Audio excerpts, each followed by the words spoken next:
Hello everyone, welcome back to the channel let's study together. And आज हम करने वाले हैं पीवाईक्यू का सेट 3 इंग्लिश 1 के लिए।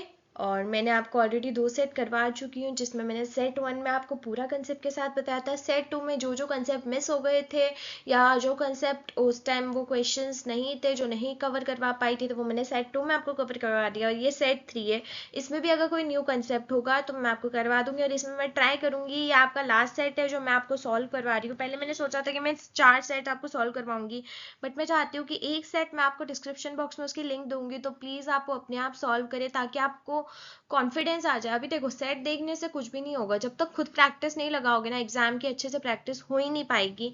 तो प्लीज़ मैं चाहती हूँ कि आप लोग वो सेट लगाओ। आपको उसमें कोई भी दिक्कत हो तो आप प्लीज़ मुझे कमेंट्स में ही बता देना, और नहीं तो आप मुझे मेल भी कर सकते हो। मैं आपको मेल आईडी भी कमेंट सेक्शन में पिन कर दूंगी, तो आप वहाँ पे अपने डाउट्स मुझे पूछ सकते हो पिक भेज कर कि हमें ये चीज़ समझ नहीं आई, ये कैसे हुआ, ये कैसे हुआ। ठीक है, तो मैं ट्राई करूँगी आपको जल्दी से जल्दी रिप्लाई देने का। और बाकी हम सेट 3 में भी अगर कोई न्यू कंसेप्ट होगा तो वो मैं आपको रिवाइज करवा दूंगी, नहीं तो अब मैं डायरेक्ट आपको फटाफट क्वेश्चन करा दूंगी, क्योंकि मैं चाहती हूँ कि एग्जाम से पहले अगर आप ये वीडियो देख रहे हो तो बिल्कुल भी आपका टाइम वेस्ट ना हो, इस आपके लिए हेल्पफुल रहे। बट इस में मैं ट्राई करूंगी कि मैं आपको ज्यादा से ज्यादा थोड़ा और रिवीजन दे दूं, क्योंकि 1 करा हुआ तो 3 में आते आते हम भूल ही जाते हैं। तो मैं एक बार थोड़ा सा और रिवीजन दे दूंगी आपको। बाकी सारे कंसेप्ट और मेजर मेजर जो भी है वो आपको अपने आप याद रखने हैं। तो स्टार्ट करते हैं आप। तो पहले हम रीडिंग कॉम्प्रिहेंशन से ही करेंगे। पहले आपका पैसेज ही आएगा, ठीक है। तो पैसेज में हमें सिर्फ क्वेश्चन पढ़ना नहीं है, पहले पूरा पैसेज, ठीक है। डायरेक्ट क्वेश्चन पे जंप करके उधर से कीवर्ड उठाकर पैसेज में ढूंढेंगे। वो कीवर्ड मिल जाता है तो ठीक है, कभी कभी तो कीवर्ड्स में से मिल जाता है, बट कभी कभी पैसेज समझना भी जरूरी होता है। बट अगर आपको लगे कि हाँ ये पैसेज समझ के करने वाला क्वेश्चन है, तो आप उस टाइम पे पैसेज फटाफट से अच्छे से रीड करेंगे। उसके बाद में वो क्वेश्चन जो सॉल्व नहीं हो रहे थे वो करेंगे। एक क्वेश्चन में 2 मिनट से ज़्यादा टाइम नहीं देना है। पैसेज में आंसर मिल रहा है, कीवर्ड से मिल रहा है तो लिख लो, कर लो। नहीं मिल रहा है तो उस पर 15 मिनट वेस्ट करने की एक ही क्वेश्चन के पीछे ज़रूरत बिल्कुल भी नहीं है। आगे के क्वेश्चन करें, ज़्यादा इंपॉर्टेंट है, उसको रिव्यू के लिए मार्क करके ना आप आगे बढ़ के आगे के क्वेश्चन करें। जब आप पूरा पेपर से फ्री हो जाए, आपके पास खुद थोड़ा टाइम रहे, तब आपको जो मार्क फॉर रिव्यू पे आपने जो क्वेश्चंस छोड़े हुए आप वो कर ले। वापस पैसेज में आंसर नहीं मिल रहा तो उसमें आप तुक्का लगा के आ जाओ, क्योंकि इसमें नेगेटिव मार्किंग तो है नहीं। तो कई कई बार तुक्का भी हमारा सही हो जाता है, ठीक है। आगे बढ़ते हैं, स्टार्ट करते हैं। तो ये पैसेज है again from the diary of Anne Frank से। ये पैसेज दिया गया आपको आईआईटी मद्रास ने। और अभी देख रहे हैं हम ये 12th की बुक में से ही एंड टर्म में पूरा डाला हुआ है, ठीक है। तो मुझे नहीं लगता है कि इस बार भी आ सकता है, नहीं आएगा मैं नहीं बता सकती हूँ। तो पर भी आप इसका स्क्रीनशॉट ले लीजिए, मैं इसकी समरी लेकर आई हूँ तो हम वो पढ़ लेते हैं। बाकी क्वेश्चंस मैं आगे आपको आंसर बता दूंगी, और आप अभी इसको पूरा पैसेज को पढ़ लीजिए ताकि आगे आपका आंसर में कोई दिक्कत नहीं आएगी, ठीक है। स्टार्ट करते हैं। तो passage, this passage from the diary of Anne Frank reflects Anne's thought on writing a diary, her feelings of isolation and the purpose behind her writing. At 13, N कितने साल की है, 13 साल की है। Anne feels disconnected from others even though she has a loving family and many acquaintances. She longs for a true friend with whom she can share her deeper thoughts and emotions, something she cannot find with her peers, with whom her interactions feel shallow and superficial. Anne starts the diary as a way to create a friend in the form of diary itself, whom she names Kitty.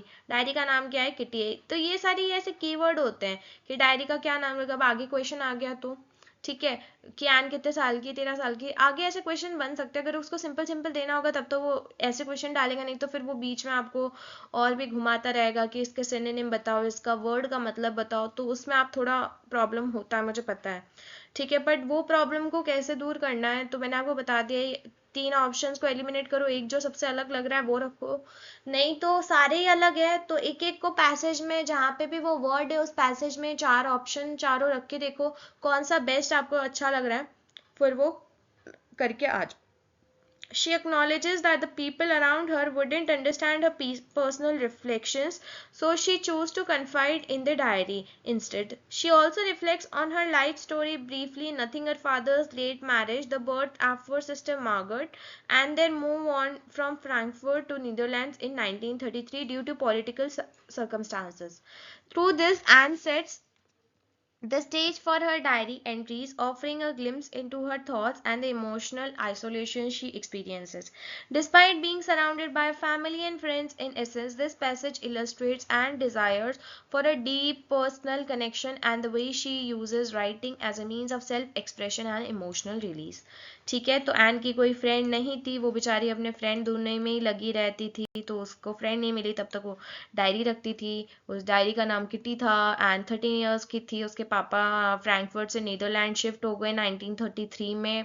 ठीक है, N की sister का नाम Margaret है। Okay, आगे बढ़ते हैं। What is the meaning of listless? अब ये मीनिंग आ गया listless का। To have courage नहीं, to lack enthusiasm ये हो सकता है, to have hope नहीं, to have faith। अब देखो सब में to have courage, to have hope, to have faith, तीन ऑप्शन सेम है। to lack enthusiasm एक अलग ऑप्शन है, तो हमारा B is the right answer, to lack enthusiasm. According to the passage how old is Anne Frank, ये देखो question ही आ गया। तो एने फ्रैंक अभी हमने देखा 13 ईयर्स की थी, तो वो 13 years. Read the passage and fill in the blank with appropriate option. Dash has more patience than people. अभी आपको वो एक पूरा सेंटेंस दे दिया, एक गायब करते हो, तो ऐसे भी टाइप के क्वेश्चन आते हैं। तो बस आपको ये आधा सेंटेंस वहाँ पैसेज में ढूंढना है एंड आपको मिल जाएगा। तो जब आप पैसेज पढ़ोगे, आपने स्क्रीनशॉट लिया होगा, वहां जाके पढ़ोगे तो आपको पता चलेगा। The answer is people, people has more patience than people, उसमें साफ लिखा हुआ था पैसेज में। ठीक है, यान ने बोला था। What prompted Anne Frank to keep a diary in the first place? She does not have a friend. Yes. She does not have a lot of free time. नहीं. She is bored. नहीं. She did not have a family. She have a family but she can't share the feelings with her family. ठीक है, तो she does not have a friend. That's why she kept a diary with her. Okay. She does not have a friend. Select true or false. Anne Frank has a sister. Yes, Anne Frank has a sister named as Margaret. What is the meaning of jot down? Jot down is to stop trying. No. To become an adult. No. To go on a vacation. No. To write something quickly. Yes, is meaning of the jot down is to write something quickly. So Anne Frank calls her diary kitty. तो हमने ये passage में देखा था कि Anne Frank की diary का नाम किटी था। ठीक है, Anne Frank sister Margaret was born in. अब आप जब पैसेज पढ़ोगे तब आपको पता चल जाएगा कि एन की जो सिस्टर थी मार्गरेट, वो फ्रैंकफर्ट में बॉर्न हुई थी। तो फ्रैंकफर्ट। अभी मैं सारे ऑप्शंस नहीं पढ़ूंगी, फटाफट आंसर्स ही बताऊंगी, क्योंकि आपको तो वहाँ पे पैसेज मैंने पढ़ाया नहीं है। मैंने तो पढ़ा हुआ है, तो आई नो द आंसर। ये नहीं है कि मैंने ही बनाया, ये पीपीटी मैंने नहीं बनाई है, बन के आई है खुद मेरे पास में, तो इसलिए। Anne Frank was born on, आप पैसेज में देख लेना, Anne Frank was born on 12th June is the answer. आगे बढ़ते हैं। Anne Frank's father immigrated in Holland to Holland in 1933। हमने पैसेज में देखा था अभी समरी में। मैं आप लोगों के लिए समरी इसलिए लेकर आई ताकि आप लोगों को एक आइडिया बढ़ जाए कि हाँ ये इस बारे में पूरा बात कर रही है, पैसेज पूरा बात कर रहा है। एग्जाम में आपको कोई भी समरी नहीं देगा तो आपको वहाँ पे पैसेज से ही काम चलाना पड़ेगा, बट मैं तो अभी सिर्फ एक ओवरव्यू देने के लिए कि हाँ कि पैसेज इस बारे में बात कर रहा है, तो इसलिए मैं लेकर आती हूँ। तो word emigrate is closest in meaning to, अभी मीनिंग आ गया। तो इमिग्रेट मतलब होता है मूव करना। ठीक है, तो इमिग्रेट का एम्प्लॉय, रिप्रूव, इंटीग्रेट या मूव, तो मूव होता है इमिग्रेट का मतलब। Find an antonym of the word enhance. अब एंटोनिम बताना है जो कि होते हैं अपोजिट वर्ड्स। ठीक है, ऑपोजिट वर्ड्स होते हैं ये हमारे। तो कॉम्प्लीमेंट नहीं, एलिवेट नहीं, इम्बेलिश नहीं। अभी डिमिनिश एक अलग ही वर्ड है, बाकी कॉम्प्लीमेंट, एलिवेट एंड इम्बेलिश तीनों एक जैसे साउंड करे, बट ये डिमिनिश अलग साउंड कर रहा है। तो ऐसे भी आइडिया लगा सकते हो। बाकी एनहेंस का तो मतलब आपको खुद को पता है, किसी को कॉम्प्लीमेंट करना या ब्यूटी के टूवर्ड्स, बट एक डिमिनिश का मतलब वो नहीं होता है। ठीक है, तो डिमिनिश हमारा आंसर हो जाएगा। What does confined in each other mean? To trust each other enough to tell them secret and personal things. Yes, it means confide to each other. To be confident in one another. Nahi. To lack confidence in each other. No. To be certain of each other's ability. No. To confide in each other's mean is to trust each other enough to tell them a secret and personal things. Okay. What does not liable to change? Not liable to change मतलब कि वो change नहीं कर सकता है। Not very likely to change. Very likely to change nahi. Not likely to change yes. Likely to be dishonest about change no. And not likely to be dishonest nahi, ये भी नहीं. Not likely to change is meaning of not liable to change.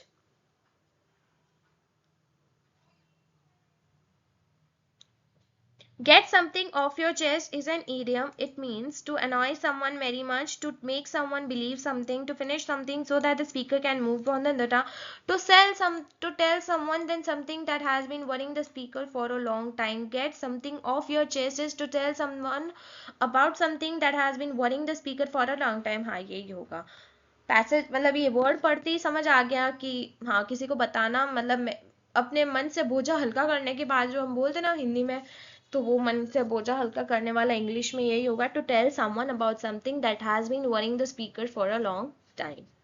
आगे बढ़ते हैं। अभी फिर से telephone conversation आ गई है, ये क्वेश्चन तो आपके पक्का आएगा ही आएगा। तो टेलीफोन कन्वर्सेशन में आपको फ्री के मार्क्स, अगर आपको अच्छे से आती होगी, और नहीं आती होगी तो मार्क्स नहीं है, ठीक है। तो इसमें मैं आपको डायरेक्ट आंसर्स बता देती हूँ सबके, ये आप खुद पढ़ लेना प्लीज, इसका स्क्रीनशॉट ले लो एंड खुद पढ़ लेना, मैं नहीं पढ़ूंगी। तो fill in the blank one with appropriate response, तो आई एम फाइन होगा। Fill in the blank two, तो मैं ये चाहती हूँ कि आप खुद ही कर लो, बहुत ईजी सा है, तो प्लीज डू इट ऑन और सेल्फ। तो इसका स्क्रीनशॉट ले लो क्वेश्चंस का एंड अपने आप कर लेना, आंसर मुझे कमेंट सेक्शन में बता देना, ओके। और इस पे तो कुछ बताने लायक है भी नहीं कि मैं इस पे तुम्हें कुछ समझाऊं, मैंने फर्स्ट वाले में अच्छे से करवा दिया था, तो अब सेकंड एंड थर्ड में तो खुद ही करो। ये तो बहुत इजी सा है, इस पे तो अभी इस बार तो सिर्फ वो ही आ रहे हैं इनफॉर्मल वाले, बाकी क्विज वन में इट वॉज फॉर्मल वाला, क्विज टू में आया नहीं था, वेंटम में देखते कौन सा आता है। आई होप आपने स्क्रीनशॉट ले लिया होगा। अब आगे बढ़ते हैं, इसका भी स्क्रीनशॉट ले लो, फोर्थ और फिफ्थ। और स्क्रीनशॉट क्यों लेना है, पैसेज का लिया हुआ उसमें से देख के फटाफट आंसर बता दो। अब आगे बढ़ते हैं हम। अब नेक्स्ट क्वेश्चन है, match the words in list A with the correct synonyms with list B. अब इधर सिनोनिम्स आ गया, इसमें तीन तरह के क्वेश्चन बनते हैं, मैं दो सेट से बोले जा रही हूँ और ये देख लो आ ही गया synonyms. May be set four में आपका एंटोनिम्स दिया हुआ हो, तो इसके लिए या तो आपकी वोकैबुलरी अच्छी हो सकती है या नहीं हो सकती है। मैं तो, मेरी खुद की इतनी अच्छी वोकैबुलरी नहीं है, पर मैं तो अपने वर्ड्स जैसे जैसे जो जो वर्ड्स आते हैं उनका तो एक बार देख लेती हूँ, ठीक है। तो जितना है उतना देख लो, फिर आप वर्ड पहचान पहचान के, हाँ इसका ये हो सकता है, इसका ये हो सकता है, ये हो सकता है, तो ऐसे कर लेते हैं। तो स्टार्ट करते हैं। रिसीव मतलब कुछ लेना, इस रिसीव का मतलब होता है कुछ लेना, ठीक है। तो रिसीव कुछ लेने टाइप का वर्ड है क्या यहाँ पे, ओब्टेन, ओब्टेन है यहाँ पे, तो रिसीव का मतलब हो जाएगा ओब्टेन। तो रिसीव का हो गया हमारा ओब्टेन। असेंट, अब असेंट का मतलब होता है अग्री, ठीक है, तो अग्री हो गया।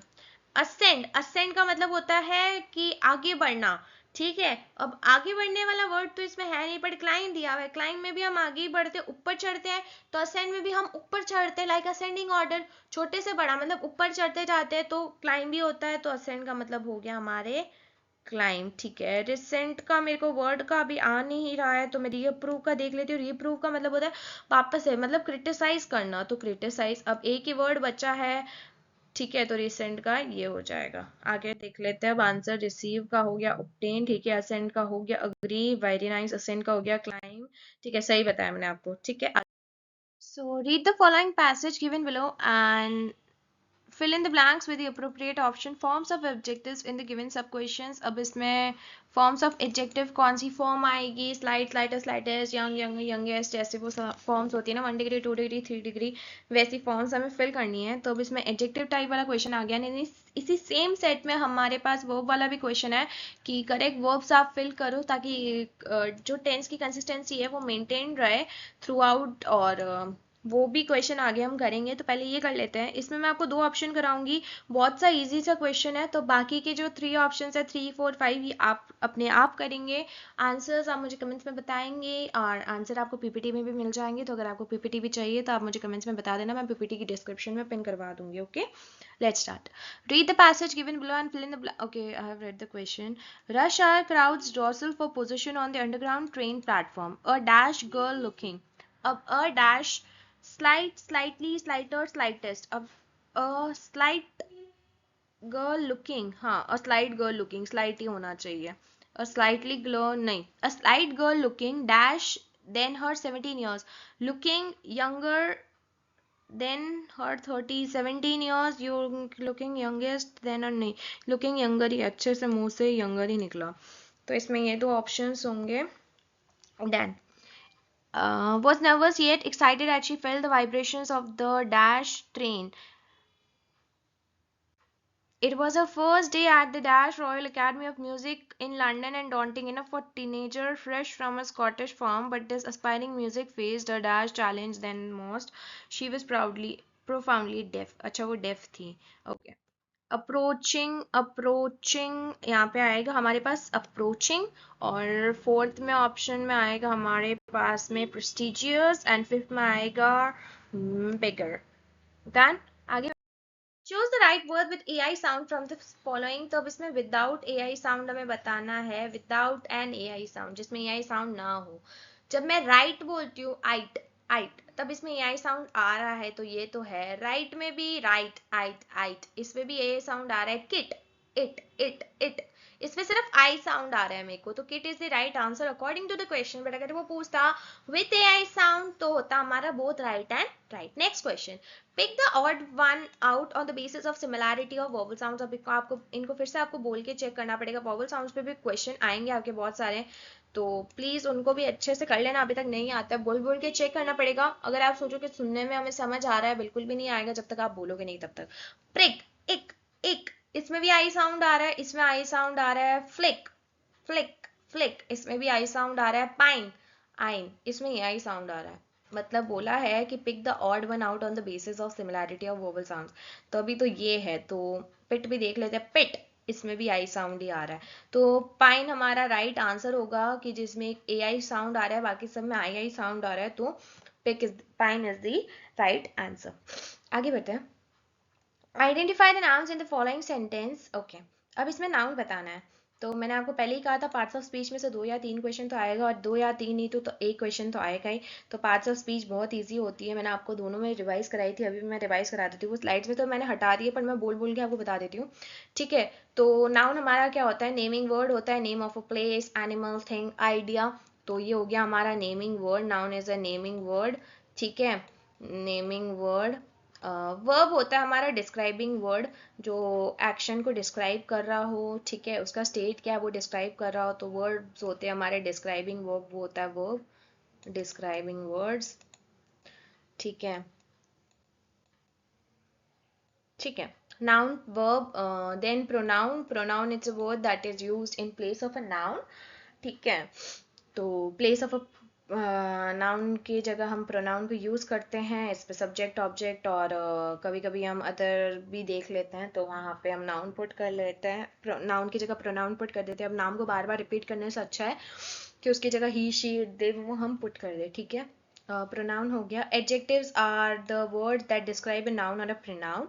अब एडजेक्टिव और एडवर्ब में ये डिफरेंस होता है कि हमारा जो एडजेक्टिव है वो नाउन या प्रोनाउन को डिस्क्राइब करता है, जबकि एडवर्ब हमारे वर्ब को डिस्क्राइब करता है. तो वर्ब आपको अच्छे से पता होना चाहिए. अब आपको सेंटेंस देख के खुद को पता चलना चाहिए कि इसमें वर्ब डिस्क्राइब हो रहा है या हमारा नाउन डिस्क्राइब हो रहा है. अगर वर्ब डिस्क्राइब हो रहा है तब तो वो हमारा एडजेक्टिव हो जाएगा. बट अगर सॉरी, अगर वर्ब डिस्क्राइब हो रहा है तब तो वो हमारा एडवर्ब हो जाएगा. बट अगर नाउन डिस्क्राइब हो रहा है तो वो हमारा हो जाएगा एडजेक्टिव. तो वो आपको अच्छे से देखना पड़ेगा.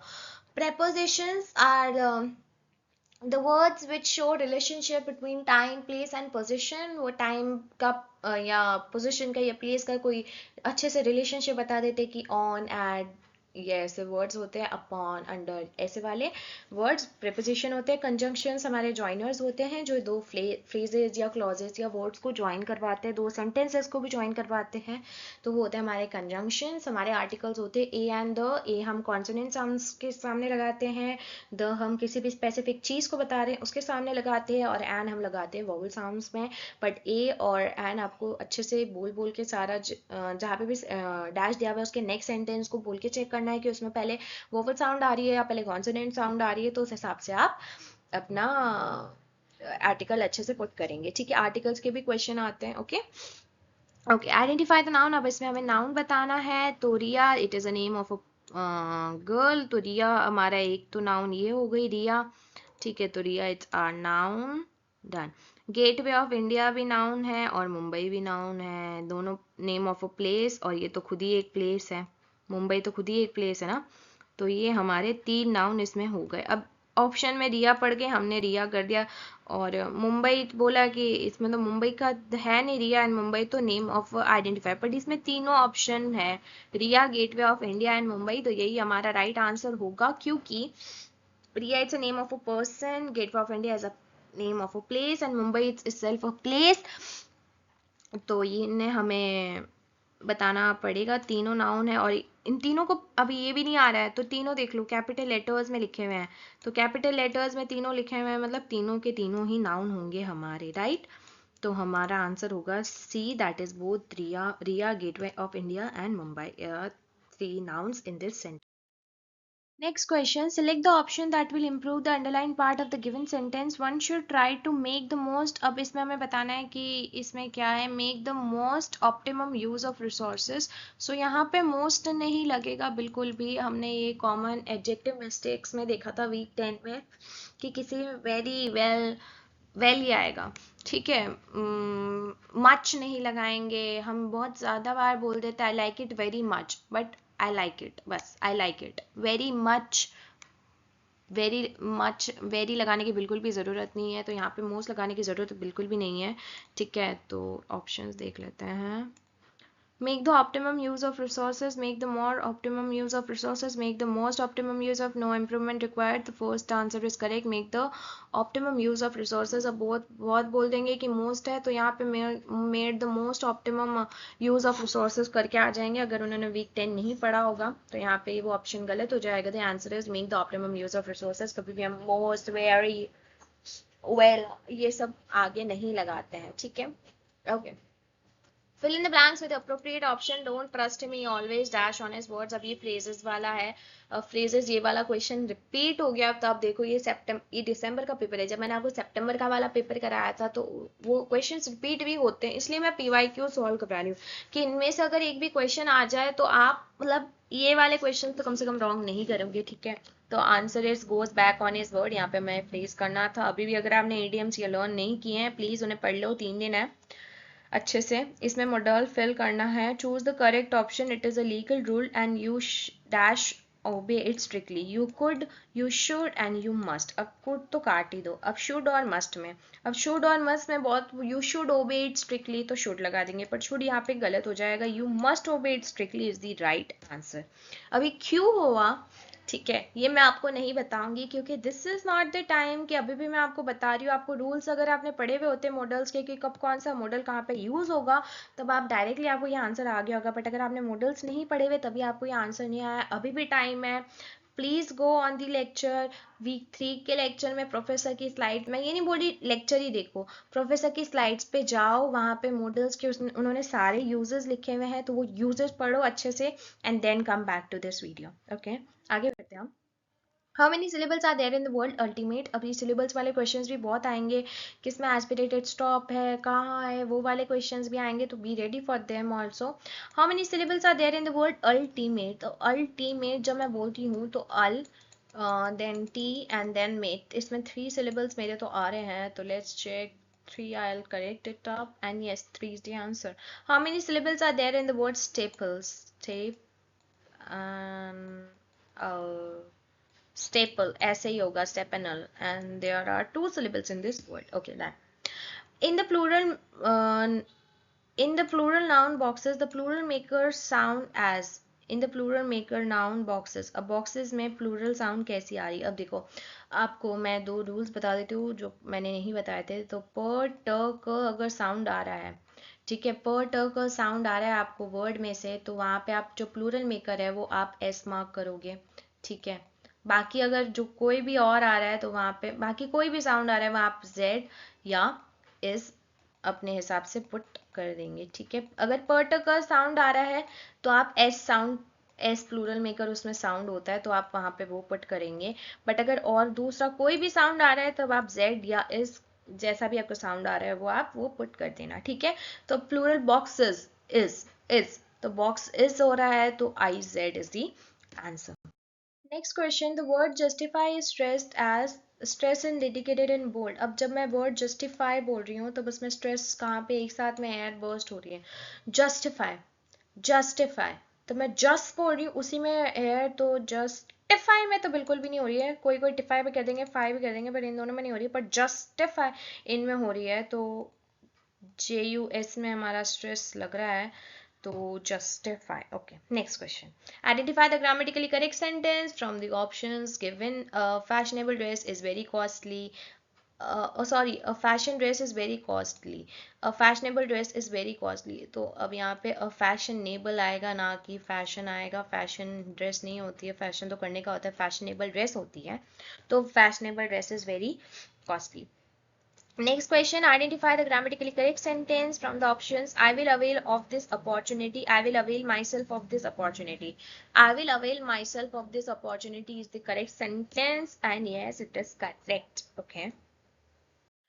अब आगे मैंने आपको कहा था कि एक एक्सर्ट दिया गया है जिसमें वर्ब्स की करेक्ट फॉर्म पुट करनी है। तो वर्ब की करेक्ट फॉर्म पुट करने से पहले मैंने सोचा एक बार और आपको लास्ट टाइम टेंसेस रिवाइज करवा दूं, क्योंकि एक बहुत इंपॉर्टेंट, अब आप सोचो कि मैंने आपको 2 क्लासेस में टेंसेस रिवाइज कराया तो कितना इंपॉर्टेंट टॉपिक है, और पार्ट्स ऑफ स्पीच भी रिवाइज कराया तो वो भी इंपॉर्टेंट है। तो मैं टेंसेस अभी आपको रिवाइज करवा देती हूँ, उनके सिर्फ रूल्स बताऊंगी मैं आपको, ताकि आपको रिविजन हो जाए। अगर डिटेल में जानना है कौन सा टेंस क्या होता है तो प्लीज़ आप लेक्चर जाकर देख लेना, ठीक है। तो पहले हम बात करते हैं प्रेजेंट टेंस की, जो अभी चल रहा है, ठीक है। तो प्रेजेंट में हमारे पास होता है सिंपल प्रेजेंट, सिंपल प्रेजेंट। तो सिंपल प्रेजेंट टेंस हम कोई हमारा डेली एक्शन बताते हैं, या कोई यूनिवर्सल ट्रुथ है, या यूनिवर्सल फैक्ट है, ठीक है, तो उसे बताने के यूज़ करते हैं। तो सिंपल प्रेजेंट का जो रूल होता है वो होता है, क्या होता है, सब्जेक्ट प्लस वर्ब की फर्स्ट फॉर्म प्लस एस या ES plus object, done. Simple present, present simple, present continuous वो होता है कि जो काम जब हम बोल रहे हैं उसी टाइम पे स्टार्ट हुआ है। तो subject plus is am are plus verb की first form plus ING plus object, done, ठीक है। प्रेजेंट कंटिन्यूअस हो गया। अब प्रेजेंट परफेक्ट, प्रेजेंट परफेक्ट वो है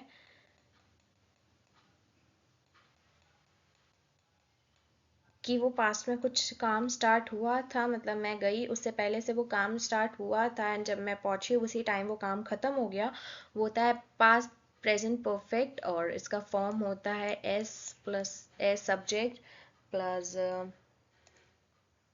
हैज या हैव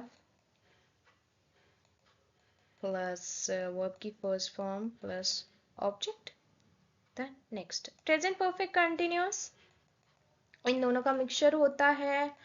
मैं जब गई तब पास में कोई काम चल रहा था, एंड मैं गई तब उस टाइम भी वो आगे भी काम चलता रहेगा। तो पास में स्टार्ट हुआ था ना, आगे भी वो चलता रहेगा, वो होता है प्रेजेंट परफेक्ट कंटिन्यूअस। इसका फॉर्म होता है सब्जेक्ट प्लस हैज या have plus been plus verb की फर्स्ट फॉर्म प्लस ऑब्जेक्ट, ठीक है। तो ये होता है हमारा प्रेजेंट टेंस का पूरा सारे फॉर्म्स।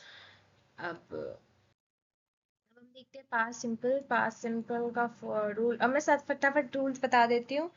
तो इसमें होता है हमारे पास सब्जेक्ट प्लस वर्ब की सेकंड फॉर्म प्लस ऑब्जेक्ट, ठीक है, done.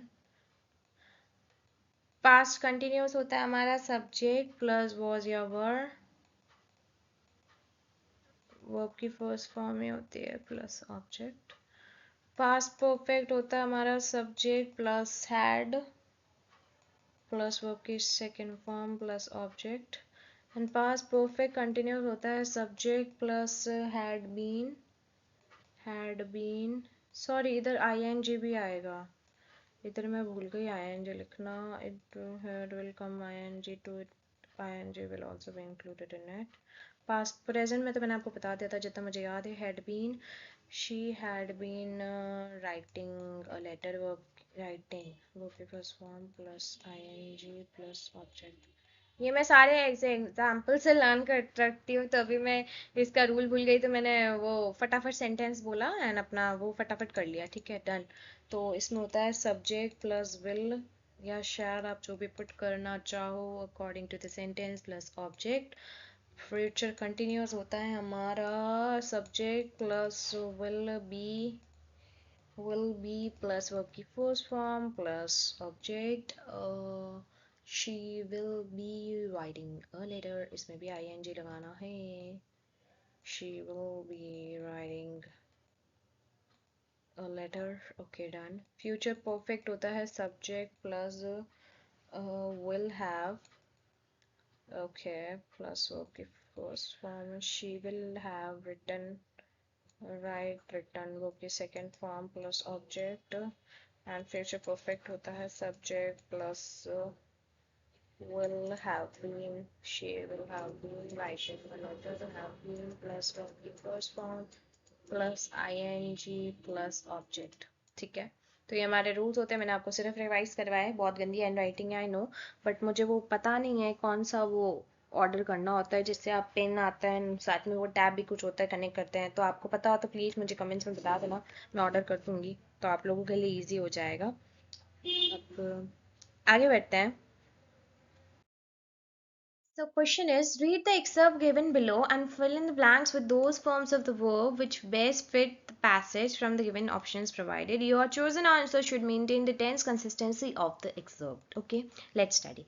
A quarrel dash between the horse and the stag. So the horse came to a hunter to ask his help to take revenge on the stag. The hunter agreed, but said, if you must permit me to place the piece of iron between your jaws so that I may guide you with these reins and allow this saddle to be placed upon, okay, back so that I keep steady upon you as we after enemy. The horse agreed the conditions and the hunter soon saddled and bridled him. Then with the aid of the hunter and the horse soon that stag, and the hunter said, now get off and remove those things from my mouth and back. Not so fast, friend, said the hunter. You underbit and spur and prefer to keep you as present are at present. If you allow men to use your own purposes, they dash your oars. अब इसमें पूरे में देखकर आप पूरे में तो कहीं पता नहीं चल रहा है, पर दो जगह जहाँ पे मेरे को पता चल रहा है कि ये कौन से टेंस में है वो है हमारा वर्ड. एक तो कहाँ गया, यस, केम. केम से मुझे पता चल रहा है and the hunter agreed but said conquer you must permit me to place. Came से ही पता चल रहा है कि ये हमारा पास्ट टेंस में है. तो अब पढ़ लेते हैं, सेंटेंस में आंसर करते हैं अब हम.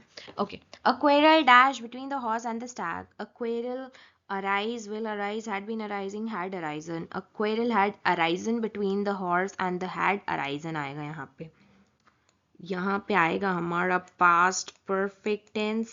ठीक है, पास्ट होने से पहले ही वो हो रहा है, पास्ट होने से पहले ही वो काम हो रहा है, तो past perfect tense had arisen. Yes, correct. आगे बढ़.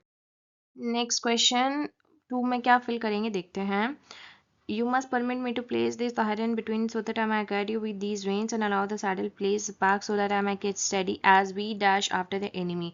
As we will follow after the enemy. No, as we will follow. Yes, as we will follow the enemy. Follow ही आएगा, will follow नहीं आएगा, have been following नहीं आएगा, will have been following नहीं आएगा, follow आएगा. तो answer is follow. Next, third में क्या फिल होगा. The then with the aid of the hunter and the horse soon overcame the stag. Overcame the stags. Overcome the stag नहीं, overcame the stag होगा. Yes, overcame the stag. Third option ये रहा, overcame. And fourth में hunter. I dash under you, bit under and spur. I had got you under bit and spur and prefer to keep you as you are at present. I have got या I had got होगा. I had got. यहाँ पे mistake है, I have got नहीं होगा, I had got होगा, क्योंकि have हमारा होता ही नहीं है पास्ट टेंस में. तो I had got you under bit and spur and prefer to keep you as you are at present. If you follow me in you for your own purposes, they, आगे देखते हैं fifth में, they will use you for theirs. They uses, they will have used, they are using, they will use for theirs, to use. ठीक है. So with this we have came to the end of this set 2. I hope आपको अच्छे से सब समझ में आया होगा, और समझने की बिल्कुल भी ज़रूरत नहीं है. अब सेट 3 में आते आते भी अगर भी आपको भी समझने की ज़रूरत लग रही है तो बिल्कुल भी रिक्वायरमेंट नहीं है इसमें. ओके, आप प्लीज़ अच्छे से रिवाइज करो जो कंसेप्ट इसमें नहीं हो पा रहे हैं, मतलब वो आपको समझ में नहीं आया, वीडियोस देखो, ठीक है। मैं भी ऐसे ही करा रही हूँ क्योंकि ये मेरा खुद का रिवीजन हो रहा है, ठीक है। मेरा खुद का भी साथ साथ में रिवीजन हो रहा है, तो आपको लग रहा होगा इसको खुद को ही आंसर नहीं आते, तो मैं पहले खुद भी पढ़ती हूँ फिर आंसर करती हूँ, ठीक है। उस हिसाब से मैं आंसर करती हूँ, मुझे को खुद को नहीं आते हैं पहले से। ना तो मैं पीपीटी बना के रखती हूँ, मैं ना पीपीटी बनाती हूँ, ना मेरे पास क्वेश्चंस होते हैं, मेरे पास डायरेक्टली आता है कि इसको करना है तो मैं कर लेती हूँ, ठीक है। तो ऐसे ही होता है, मेरे को खुद को नहीं पता था, ये मेरे खुद के लिए सरप्राइज टेस्ट होते हैं जैसे आप लोगों के लिए है। तो ये मेरी भी प्रैक्टिस हो रही है, और मैं यही कहना चाहूँगी, wish you the very best for your end terms. Please rock the paper and then enjoy your winter vacations. After that, fully you have to enjoy only for 15 days. 15 days तो approx आपके पास रहेगा free time, तो please अच्छे से आप and term का paper देना, बताना मुझे कमेंट्स में आके कि आपके लिए कितने हेल्पफुल थे ये सेट्स। तो मैं आगे भी टर्म टू मैं कोशिश करूँगी कि जो भी मैं सब्जेक्ट्स ले रही हूँ उसके सेट्स मैं आपके साथ डिस्कस करूँ, ठीक है, उनके कंसेप्ट आपके साथ डिस्कस करूँ। और बस अब 3 दिन बचे हैं हमारे पास, थर्सडे फ्राइडे एंड सैटरडे, आज वेंसडे तो चला गया। प्लीज़ जो भी आपके कंसेप्ट बाकी हैं उन्हें रिवाइज कर लो, या सब रिवाइज्ड है तो वापस tenses, models, phrasal verbs, parts of speech और भी वॉवल साउंड्स, ये सब अच्छे से रिवाइज कर लो क्योंकि ये बहुत ज़्यादा इम्पॉर्टेंट है, ठीक है। और PYQ सेट एक खुद अपने आप भी सॉल्व करना ताकि आपको थोड़ा कॉन्फिडेंस आए। अगर आप सोच रहे हो कि 3 मैं देख लिया बस हो गया, नहीं, आपको खुद को अपने आप सॉल्व करने अपने बिना देखे, ठीक है, तो वो करो। और एक दिन पहले आप प्लीज़ प्रैक्टिस असाइनमेंट और ग्रेडेड असाइनमेंट के सारे एक बार क्वेश्चंस अच्छे से गो थ्रू हो जाना उनके आंसर्स से, एंड अच्छे से क्वेश्चंस भी पढ़ लेना। कई बार क्या होता है ना, प्रैक्टिस और असाइनमेंट में से डायरेक्ट उठा उठा के क्वेश्चंस पुटअप हो जाते हैं, तो वो बहुत ज़्यादा रिक्वायर्ड है आप लोगों के लिए, तो वो भी अच्छे से करके जाना। And again I wish you the best, and we'll soon meet with the contents for term 2, and stay tuned. Bye bye, all the best.